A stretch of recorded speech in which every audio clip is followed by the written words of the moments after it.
Past continuous. O'tgan davomli zaman.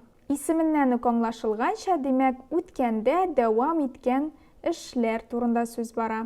Графиктан күренгәнчә, шулай кичкенә дулкын белән без дәвамлы эшне билгелибез, һәм ул үткән заманда булган әлеге дәвамлы эш. Past continuous'ның ясалышы. Башта субъект килә. Әгәр дә субъект I дигән беренче зат алмашлыгы белән башланса, аннан соң was дигән ярдәмче сүз килә. Әгәр дә субъект икенче зат алмашлыклары белән башланса, мәсәлән, you, we, they, алардан соң were дигән ярдәмче сүз кулланабыз. Һәм he, she, it белән башланса, алардан соң без шулай ук was дигән ярдәмче сүзне кулланабыз.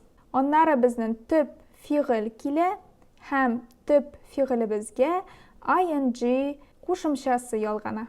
Мисаллар. I was making чак-чак at 3 p.m. Мин сәгать 3-тә чәк-чәк әзерли идем. Демәк, үткән вакытта сәгать 3-тә ниндидер дәвамлы эш булган. Мин чәк-чәк әзерли идем. I субъект, was ярдәмче сүз, make төп фигыль һәм төп фигыльгә без ing кушымчасын ялгадык. Икенче мисал. They were walking around Kazan all day. Алар көне буена Казанда йөрделәр. Димәк, үткәндә көне буе ниндидер озын дәвамлы эш булган. Казанда йөрү процессы булган. They икенче зат алмашлыгы.